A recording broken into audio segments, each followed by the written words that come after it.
자, 우리 이제 유형자산이에요. 이 파트가 배분된 시간도 많고요.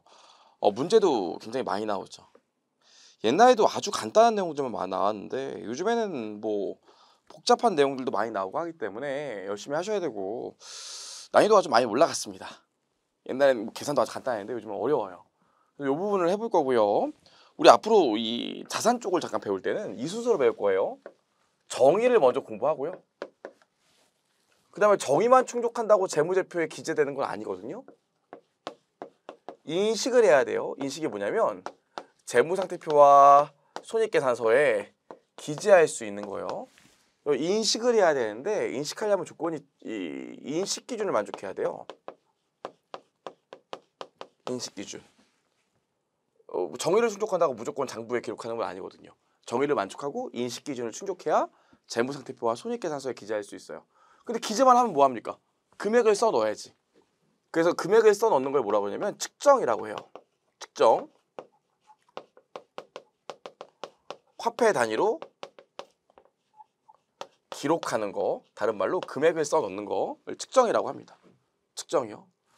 그럼 화폐 단위로 금액을 써 놓는 이 측정을 보면 또 두 가지 타이밍으로 나눠요. 처음에 이 자산을 구입했을 때 얼마로 측정할 건지 그걸 최초 측정이라고 하고요. 기말에 얼마로 기록할 건지, 기말의 재무상태표에 얼마로 기록할 건지 그걸 후속 측정이라고 합니다. 그럼 자산을 언젠간 팔겠죠. 그걸 뭐라고 그래요? 재고라고 해요. 그래서 우리가 이 순서로 배워나갈 거거든요. 자산을. 그럼 첫 번째로 보시면 유형자산의 정의가 있는데 유형자산의 정의가 뭡니까? 유형자산의 정의는 이거예요, 여러분. 우리 영업활동 과정에서 사용할 목적으로 한 회계 기간을 초과해서 보유하고 있는 물리적 실체가 있는 자산을 유형자산이라고 해요. 영업활동에 사용할 목적으로 갖고 있어야 돼요. 그 다음에 한 회계기간을 초과해서 보유하고 있어야 됩니다. 눈에 보여야 돼요.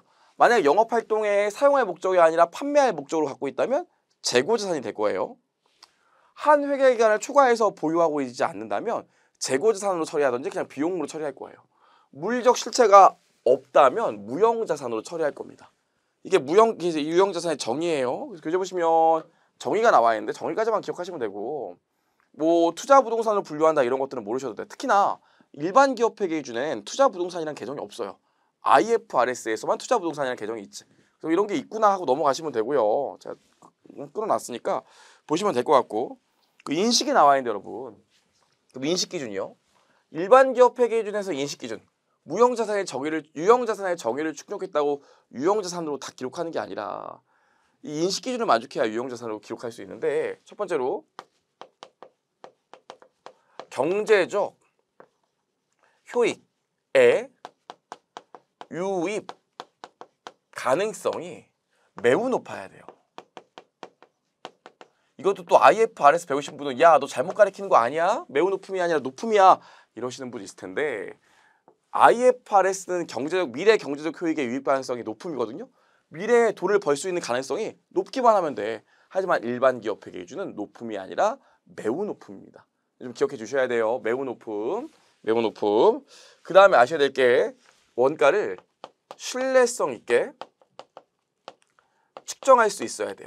내가 이 자산을 취득하기 위해 들어간 돈이 얼마인지를 정확히 측정할 수 있어야 됩니다. 그래서 이 두 가지 조건이 모두 만족해야 유형 자산으로 기록할 수 있어요. 제가 처음에 강의했을 때 10년 전이죠. 이제 10년이 훨씬 넘었죠. 벌써 그렇게 됐습니다. 10년 전에 보시면 제가 이렇게 칠판 글씨 지금도 글씨 못 쓰잖아요. 사실 뭐 저희 후기 보면 글씨 알아보기 좀 힘들어 이런 분들이 가끔씩 있어요. 마음에 좀 보세요. 이렇게 이렇다고요. 그래서 처음에 강의할 때 제가 글씨를 못 썼기 때문에 그때 당시에는 이런 거 프로젝터 없었거든요. 제가 프로젝터를 직접 돈 주고 사왔다고요. 580만 원짜리 사왔어요. 왜냐면 이 개인 가정용을 프로젝터를 쓰면 안 돼요. 조명이 밝은데 이게 선명하게 보여야 되기 때문에 제가 580만 원짜리 5천 원씩 이 프로젝터를 사왔어요. 제가 이걸 들고 와서 강의를 하려고 했더니 아내가 그러더라고요. 아니 그렇게 비싼 걸 사면 어떡해. 제가 뭐라 그랬냐면 자기야 이거 돈 쓴 거 아니야. 자산을 산 거라고. 그랬더니 아내가 그러는 거예요. 오빠 이번 달에 학원 강의로 얼마 벌었어? 10년 전에. 이번 달에 학원 강의로 한 10만 원 벌었나? 이랬다고요. 아우 가서 환불해 그랬다고요. 요 얘기예요. 두 번째 여러분 해커스의 가장 큰 자산은 뭡니까? 해커스의 가장 큰 자산은 해커스라는 브랜드거든요. 이 브랜드 명이 가장 큰 자산이에요. 책에 해커스 이렇게 붙여놓으면 아무래도 좀 더 잘 팔리거든요. 근데 해커스는 해커스라는 브랜드를 해커스 재무제표의 자산으로 잡아놨을까요? 안 잡아놨을까요? 못 잡아요. 이유는 뭔지 아세요? 이거는 충족이 돼. 근데 이게 충족이 안 돼요. 해커스라는 브랜드를 만들기 위해서 얼마의 돈이 들어가는지 알 수가 없습니다. 괜찮죠? 자 그럼 측정. 여기까지 봤는데 요거와 관련해서 우리 시험에 딱 한 번 말문제로 나왔던 게 이거예요. 핵심 체크 보시면 여러분 안전 환경상의 이유로 취득하는 자산들 있거든요. 여러분 그 호텔 투숙할 때 완강기 있는지 없는지 보고 투숙하세요? 그건 아니잖아요. 그럼 안전 환경상의 이유로 취득한 이런 자산들은 이것 때문에 직접적으로 돈을 버는 건 아니에요. 하지만 완강기나 이 소방용품 이런 것들이 안 돼 있으면 영업 허가가 안 나와요.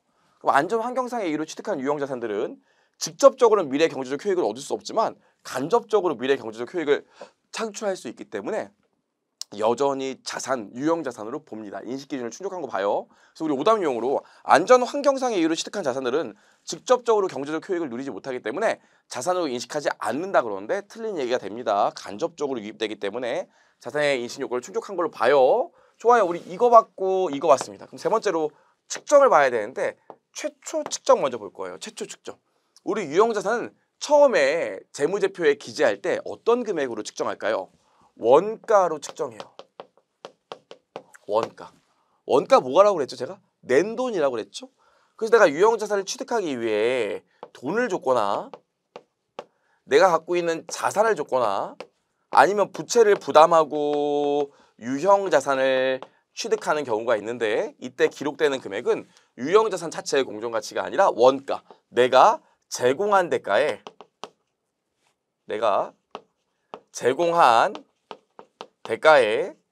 공정가치를 취득 원가로 해요. 그래서 원가는 뭐라고요? 내가 제공한 대가의 공정가치. 다른 말로 낸 돈을 기준으로 측정한다. 근데 취득 시점에 낸 돈이기 때문에 얘를 뭐라 그럽니까? 취득 원가라고 합니다. 괜찮을까요? 낸 돈, 취득 원가로 측정한다. 좋아요. 우리 여기까지 봤고요. 그럼 여러분 간혹가다 이런 경우 있어요. 돈 안 받고 받아오는 경우가 있거든요. 기업의 주주가 공짜로 주던지 제3자가 나한테 자산을 공짜로 주는 경우가 있어요. 그럼 나는 자산을 공짜로 얻었으니까 자산 수중 이익이라고 기재하겠죠. 아무튼 이 경우에는 내가 낸 돈이 없잖아요. 그래서 어쩔 수 없이 내가 제공한 대가의 공정가치를 모를 경우에는 내 자산 자체의 공정가치를 취득 원가로 하는 경우도 있습니다. 예외적으로. 여기까지요. 그래서 교재 보시면 원가가 나와 있는데 블라블라 나와 있고요. 거기 구입가격 보시면 구입가격에 이런 얘기가 나와요. 유형자산은 원가로 측정한다. 원가라는 건 뭐냐? 취득하는 시점에 제공한 대가의 공정가치를 말한다. 다만 공짜로 얻는 경우에는 내가 취득한 자산 자체의 공정가치를 원가로 한다. 이런 얘기가 나와 있고요. 그럼 여러분 우리가 자산을 취득할 때 내가 이 자산을 취득할 때 이거 낸 돈만 자산의 취득 원가가 될까요? 그건 아닐 수도 있거든요. 그런 얘기를 좀 해보려고 해요. 최초 취득 원가에서 그럼 내가 유형 자산을 취득했을 때 과연 얼마라고 해야 될까? 그런 얘기를 좀 해볼 건데 자 여러분 우리 유형 자산을 취득하는 시점이 있어요. 그리고 유형 자산을 취득해서 사용 가능해지는 시점이 있고요. 실제로 유형 자산을 사용하는 시점이 있어요. 우리 저번에도 얘기했지만 비용은 수익 비용 대응주의에 따라 인식하기 때문에 관련된 자산과 관련해서 수익을 창출할 수 있는 상태가 돼야 사용 가능한 시점이 돼야 관련된 자산과 관련된 지출도 비용 처리할 수 있는 거거든요. 그래서 내가 유형 자산을 취득하는데 유형 자산 취득과 직접적으로 관련이 있는 지출들이 있어요. 그럼 얘네들은 이때까지는 아직 자산을 수익을 창출할 수 있는 상태가 안 됐기 때문에 유형 자산 취득과 직접적으로 관련 있는 지출들은 요 사이의 지출들은 자산의 취득 원가에 가산합니다. 근데 이 이후에는 어때요? 이미 수익을 창출할 수 있는 상태가 됐으니까 비용 처리해도 되거든요. 그래서 이때는 비용 처리해요. 근데 유형자산 취득과 직접적으로 관련이 없대. 그럼 요 사이에 발생한 지출은 어떻게 처리합니까? 요거 비용 처리하거든요. 요 얘기를 잠깐 하려고 하는데 40만 원 주고 에어컨을 샀는데 설치 기사님이 그 다음 주에 오셨어요. 에어컨을 들고. 그래서 에어컨을 설치해 주시고 실외기랑 에어컨을 조립해 주시고 에어컨이 잘 가동되는지 시험 가동도 해보시고 그러시더라고요.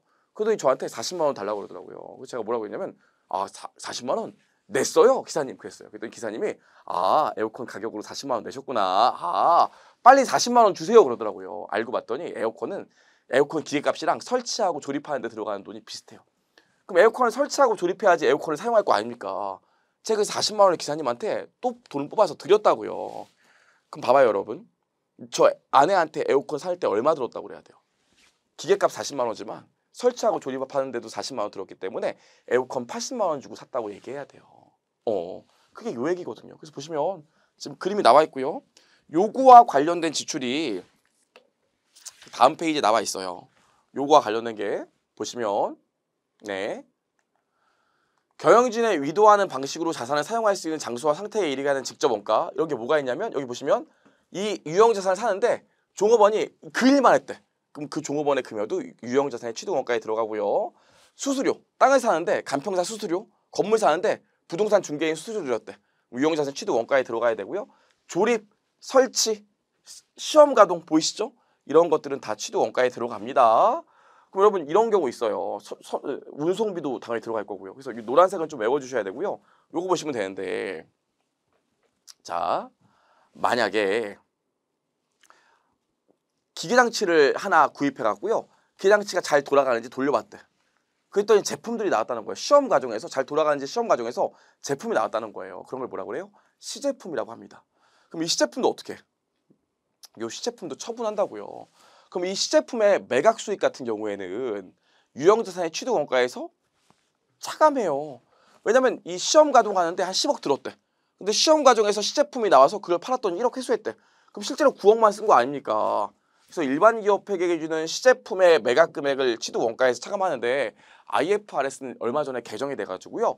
이 시제품의 매각 금액은 별도의 당기순이익 처리하도록 돼 있거든요. IFRS는 개정됐지만 일반 기업 회계기준은 개정이 안 됐어요. 그래서 IFRS와 다르게 일반 기업 회계기준은 시제품의 매각 금액은 취득 원가에서 차감합니다. 기억해 주셔야 돼요. 여기까지. 그럼 이런 것도 있을 거예요. 여기. 유형자산 취득과는 직접적으로 관련이 안 되는 원가들이요. 보시면 뭐 있습니까?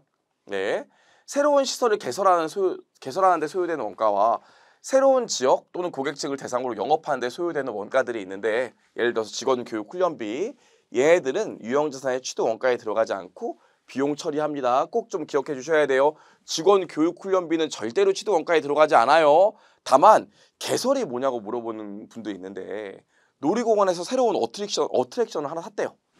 그럼 그 어트랙션 설치하냐면 주변이 지저분할 거 아닙니까? 그 주변 청소하는 데 들어가는 비용이 있겠죠. 그게 개설하는 데 들어가는 원가예요. 개설하는 데 소요되는 원가는 주변 청소하는 데 들어가는 원가다. 이렇게 생각하시면 돼요. 아무튼 결론은 뭡니까? 얘네들은 비용 처리한다. 그 다음에 나오는 거 여기 유형자산과 관련은 돼 있지만 여기서 발생하는 지출들은 그냥 비용 처리합니다. 수익비용 대응 논리에 따라. 그래서 대표적인 게 세 가지가 있는데 이것도 외워주셔야 돼요.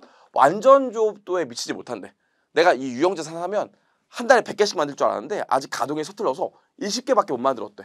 그럼 100개 만들어야 되는데 20개밖에 못 만들었으니까 80개 손해본 거 아닌가. 그런 것들이요. 비용 처리해요.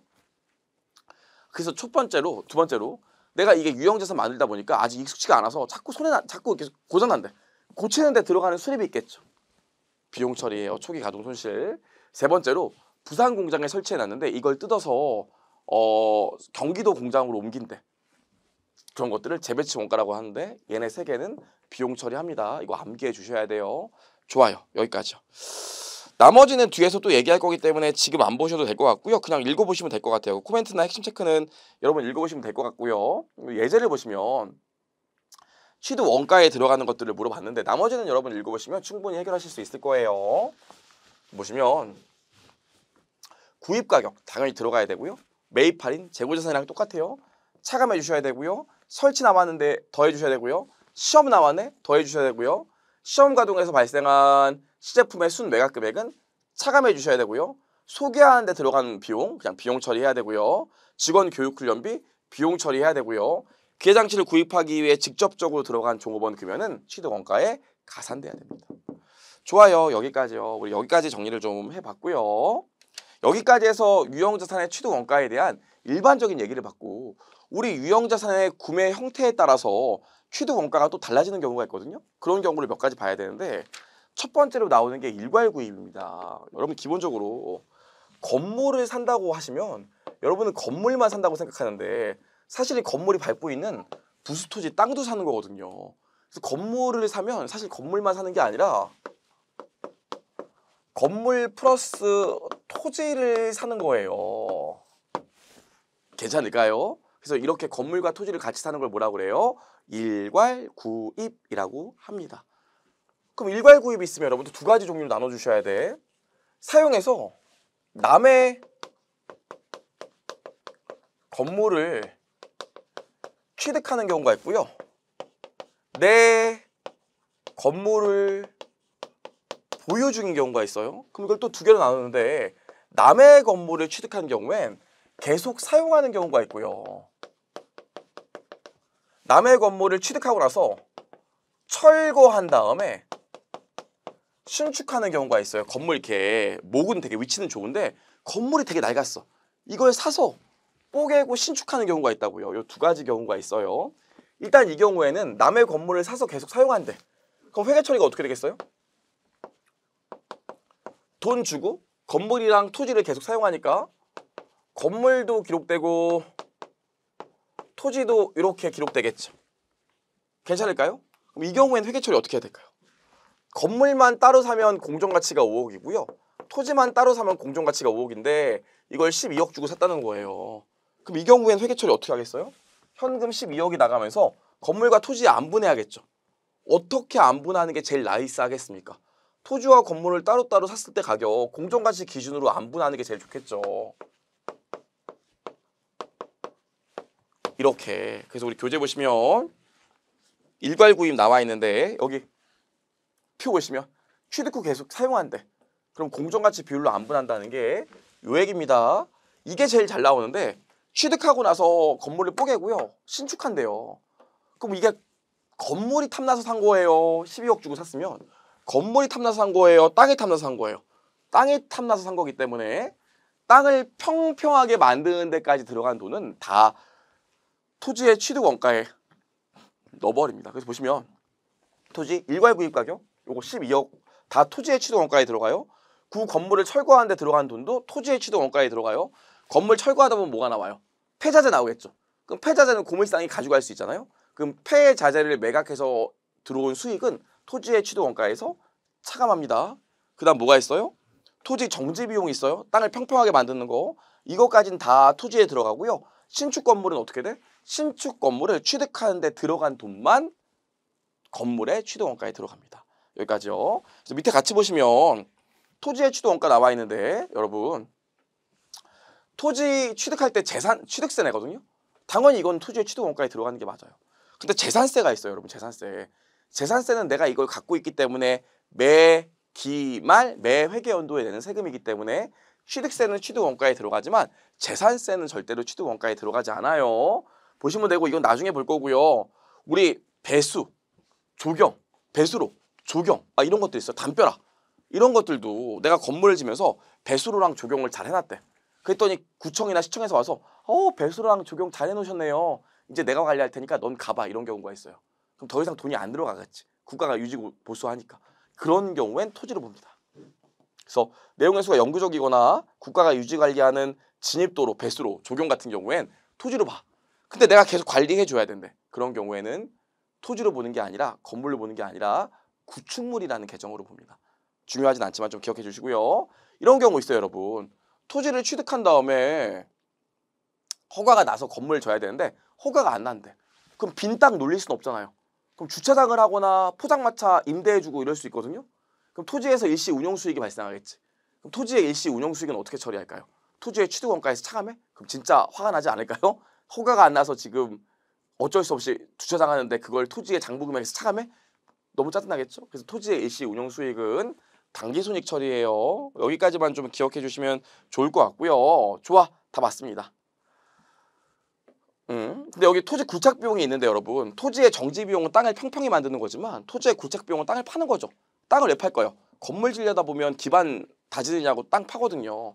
토지 굴착 비용은 토지의 취득 원가가 아니라 건물의 취득 원가에 들어가고요. 마지막으로 알아야 되는 게 이게 있어요. 내가 건물을 갖고 있다가 내가 건물을 철거하고 신축하는 경우가 있거든요. 내가 갖고 있던 내 건물을 뽀개는 경우가 있다고요. 자, 이런 경우에는 기존에 내가 갖고 있던 건물이 없어지겠죠? 장부 금액으로.